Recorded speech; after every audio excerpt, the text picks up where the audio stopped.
Europe are on the brink of a 5th consecutive BetOnline Mosconi Cup title here in Orlando after a thrilling third day of action. Delighted as always to be joined by Karl Boyes and Jeremy Jones. Chaps, feels a bit like familiar, same old story now, doesn't it? Yeah, we've bigged it up, haven't we? It's going to be close, it's going to be tight, and it has done. Obviously, the scoreline doesn't sort of reflect that now. It felt like USA needed to win today 3-2, obviously, to make it, a real tight. They probably should have won yesterday 3-2, well, definitely should have won yesterday 3-2. Come out today, and obviously, it's all gone Europe's way. JJ, we know pool is a game of fine margins, and the Mosconi Cup is no exception to that. Obviously, Karl mentioned about yesterday, but today, where did it go wrong for USA? Because it felt like they didn't get much of a look after the break, did they? Yeah, I mean, that was a little one-sided today, but that's just part of pool, and, you're going to have that. But I think it kind of knocked the wind out of them a little bit. You got to toughen up a little bit more in that situation, I think, and you could almost see it with some of the guys before they got down on some testy shots that were big, and I don't know if many people like their chances on some of the tough shots. They just looked a little light in the heart, I guess. Billy's match was a little off, and from there it just kind of went a little sideways. Well, let's start on a positive for Team USA, because we knew the team match was huge going into day 3. They won that team match and looked quite good for it, didn't they? And cut the lead to 1, and we're thinking game on, didn't we, Karl? Yeah, especially after yesterday. They'll have been kicking themselves in the practice room thinking, it should have been 5-5. It wasn't, so the 6-4 down. They know they need to win that team, otherwise it might just start to get away, and they come out and, they did all right in the team, really. They won it. So they're 2-1 up in the team. Maybe they'll take that, yeah, they'll take that. They've won that little battle, haven't they? But yeah, so he started off great, just one behind before the doubles, and that's what they needed to do. We had Fedor knock in another match-winning 9-ball for the team match. Do you felt that could have given a bit of confidence going into today, JJ? Yeah, he looked great afterwards. I mean, he hasn't shown us a lot of, emotion throughout, and you don't expect a ton. But that one got him going in a big moment, and kind of felt like they were going to tie that match.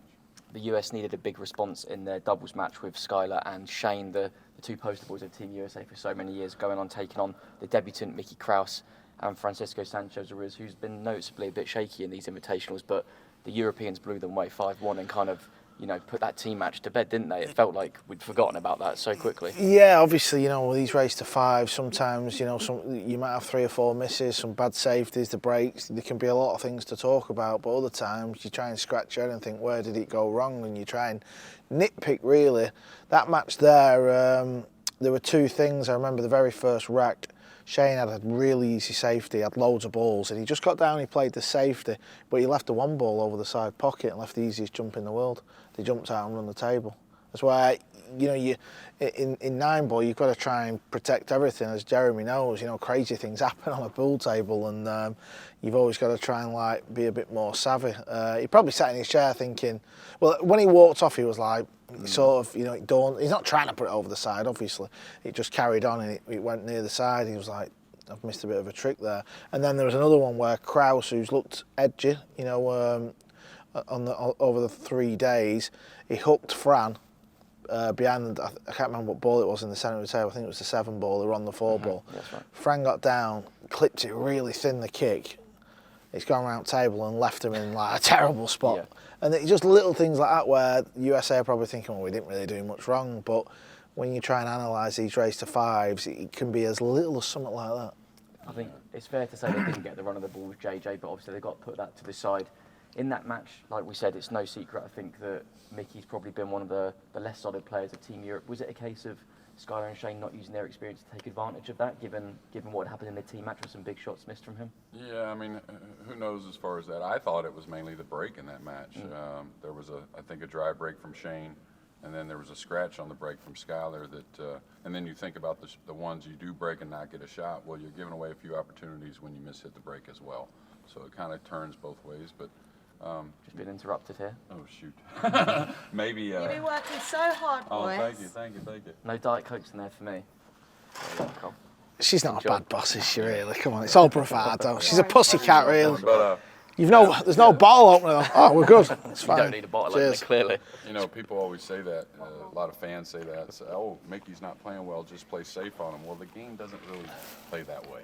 You know what I mean? And Mickey... Which match are we talking about? I'm shocked Emily's bought me a beer. It was the doubles match. Oh, Second the match doubles of the match, day. that's right, Mickey yeah. and Fran. And you can't just orchestrate 9-ball. That's just not how it goes. And on top of that, Mickey's here for a reason because he did it real well. Don't think he couldn't just all of a sudden start to get a little more comfortable and play his pool. I tell you what, he's been getting some stick in that arena though. God knows how he feels. I mean, literally, they're like. Do you think anything could have prepared him for what he got this week? No, and I did. Obviously, Fedor Gorst last year, he got a lot of stick, obviously, rightfully so. But Mickey, he's been getting it. Mickey misses. I mean, he must be stood there thinking, I ain't going to put a ball. He's getting nightmares of that, isn't he? Yeah, yes, but obviously, he finally got him and Fran. Looked actually all right. I think Fran was just kind of like letting him do his thing. Obviously, when Shaw plays him, it's like you chalk your cue this way. You walk with that foot first. It's like Mickey can't do anything, can he? Do you know what I mean? And that's pressure. it's not going to be easy. So I think obviously Fran's obviously such a nice guy and happy-go-lucky. It probably put Mickey at ease a little bit. I will say I think Fran's looked super solid this week. Do you both agree? Oh, by far his best Mosconi, and he's right up there. I don't know where the points lay for the MVP and all that, but I mean, he's got to be in the conversation at this moment. Yeah, definitely. I think obviously after the Reyes and previous Mosconis, he's probably thought, come on, just try and be a bit more positive, just play the shots. It kind of is what it is, and he's looked really good. Yeah, Europe reopened that 2-point lead that they had at the start of the day, and it meant we knew the singles match coming up from yesterday was going to be Billy Thorpe versus David Alcady because neither of them had played a singles match.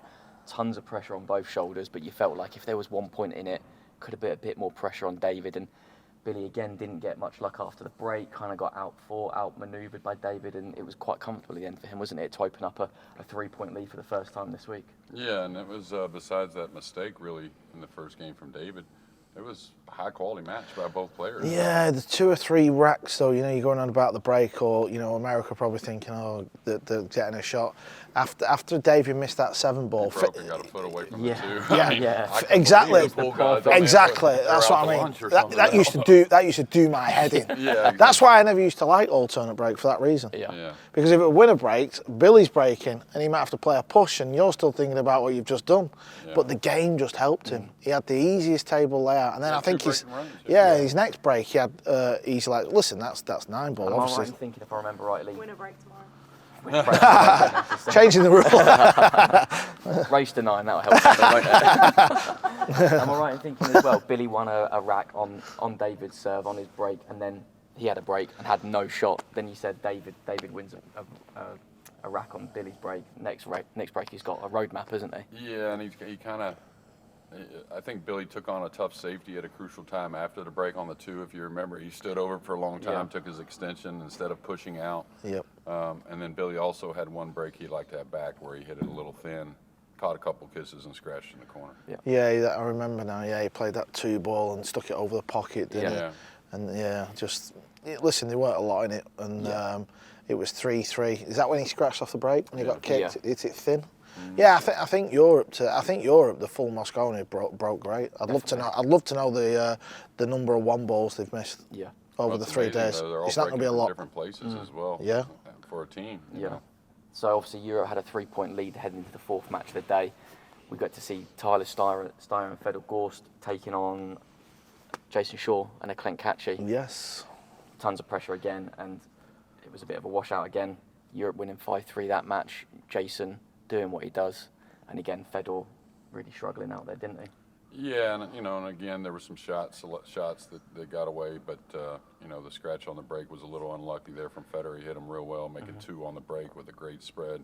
I thought Eklund played the best out of all 4. Yeah. I thought he was super solid, and pretty much every decision I loved it.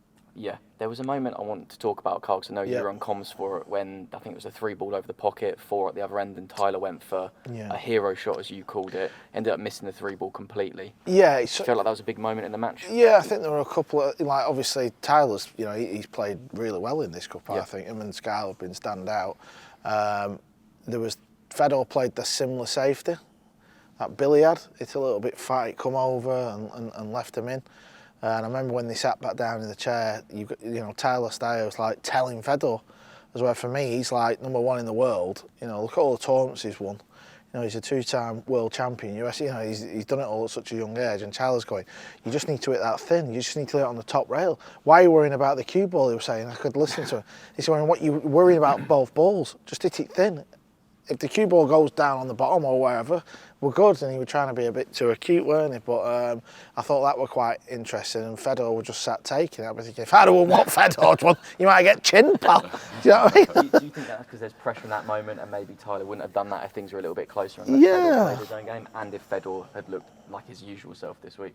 Yeah, I mean, you're going to take a We look. saw that with Jason and Mickey, didn't we, earlier in the week, and then Jason looked far more relaxed today, didn't he, when he was out there? Yeah, and going back to the 3-ball you're on about, it's difficult to see exactly what angle he had, but the camera angle that it looked like he did have a little bit of an angle. So you're thinking, what's the chance of him jacking up, spearing the ball in, and just drawing right back or whatever? You're just thinking it's very low percentage for me. Maybe just try and pot the ball. I think Europe seem to make better choices in situations like that. They seem to understand. They're tactically better. Yeah. Overall, especially on the slick table. On the slick table, exactly. And it's like, we're not really going to do that, so just make it and let me worry about the next shot. And obviously there were 3-1 up USA at that point. It just seemed to change it. Obviously, golden break come at a bad time, but you could argue, well, it's 1-1 in golden breaks. Mm-hmm. True. You know what I mean? Yeah, a 4-point cushion heading into day 4, chaps. Feels like, it's almost over. Is there a fight back for USA on the cards, JJ? What's Skyler going to be saying to his guys tonight? Well, I don't know if he lets him go tonight and talks to him in the morning. He's certainly going to let him go to sleep on some kind of words, that's for sure. Sounds like Emily's got a scoop over there. Yeah, maybe she needs a mic over here. I don't know, we get the ratings up a little more, right? But yeah, he's gonna let him know, hey, I'm coming out first. Put myself in a big spot, just like he puts himself in a last, which is always a big spot before you go to bed. And you just got to pray that some shots open up for the Americans and they start to put some pressure. And what about Jason? What's he telling these guys overnight, Carl? Yeah, he'll be delighted with today, won't he? Obviously, they won the opening 2 days, 3-2, 3-2. Obviously, today's gone all their way. He'll just be carrying on doing what he's doing. Not really much to say, is there? They're in a good spot. We do know, obviously, the first match for tomorrow will be Skyler versus Jason, and then it resets to singles all day. I want to get your thoughts. Where you go with it? Yeah, it's a funny one, isn't it? Yeah. I'm thinking, is Skyler going to double pack himself and go top heavy? I like that as much as anything. Yeah, What do you think? You feel like it's got to be maybe Jason going to match that as well? Well, he doesn't need to, does he? No, he doesn't. He doesn't need to go back to back, does he? He doesn't need to, but you also don't want to let the Americans get going. No, I know that, but does Jason want to play back to back? I don't think he's going to do it. I think he's going to go. Obviously, he's playing himself. We know that because it's the last match of day 3, and then I think he might go Fran and then himself. Yeah, I don't think he's going to go back to back.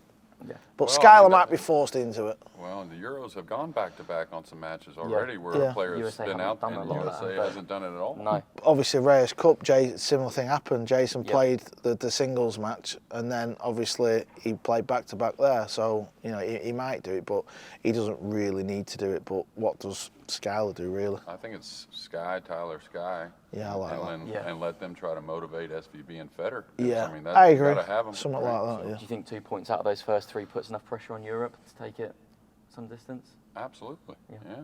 I mean, you could see. I mean, Jason, the complexion after a mistake here and there was much different, and the cue ball was a little different for Jason after he made a few mistakes. So they're all human. Carl, putting you on the spot, mate. Score predictions and who wins? I'm going to say it's going to finish 11-6. JJ? I know you're American. 11-10 We're in for a USA, long baby. night. Oh, wow. We're in for a Come long on. night. We finish at about 3 a.m. tomorrow. Somebody wake JJ up over there. Well, find out who will lift the 31st edition of the BetOnline Mosconi Cup. We are live on DAZN from 1 p.m. local, 6 p.m. on Sky Sports. Matchroom pool for the full broadcast list. We will see you there. Who is going to win? Find out tomorrow.